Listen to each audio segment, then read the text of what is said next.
বন্ধ হয়ে গেলে তো আমরা কোনো কাজ কাম করতে পারবো না, বাচ্চাগুলো মানে খাওয়াইতে কষ্ট হয়ে যাবে।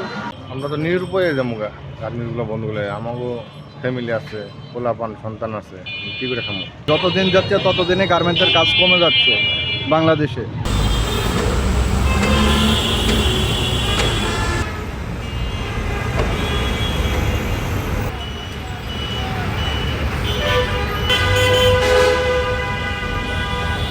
আমরা তো নিরুপায় যাবো গা গার্মেন্টসগুলো বন্ধ করলে। আমারও ফ্যামিলি আছে, পোলাপান সন্তান আছে, কি করে খামো? আমরা চাই স্বৈরাচার মুক্ত গার্মেন্টসগুলা যেন চালু থাকে। বন্ধ হয়ে গেলে তো আমরা কোনো কাজ কাম করতে পারবো না, বাচ্চাগুলো মানে খাওয়াইতে কষ্ট হয়ে যাবে। তখন আমরা কি করবো, কোথায় যাব?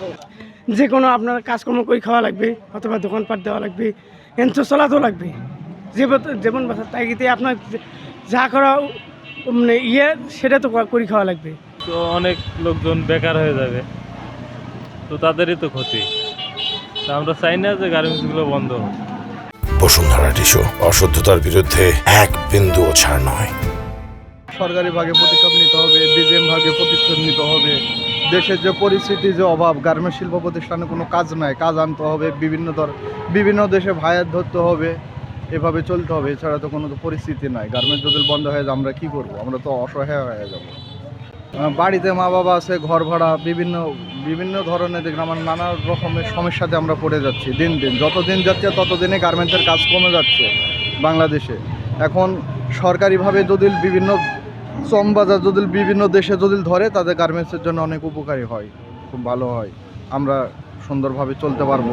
দেশে যদি কাজ থাকে আমাদের জন্য ভালো, আমরা কাজ করে চলতে পারবো। আমরা গার্মেন্টস শ্রমিক, আমরা একটা দেশের অনেক কিছু উন্নত হয় আমাদের দ্বারাই। আমরা যদি পারি গার্মেন্টস না বন্ধ হোক, এটাই চাই, আশা করি আমরা সবাই। গার্মেন্টস বন্ধ হলে আমাদের অনেক কষ্ট হবে চলতে আর কি। আমরা গার্মেন্টসে চাকরি করি যারা, তারা অনেক দেশের এফিসিয়েন্সি বাড়ায়। গার্মেন্টস বন্ধ হয়ে যায়, আমাদের চলাফেরা অনেক কষ্ট হয়ে যাবে আর কি।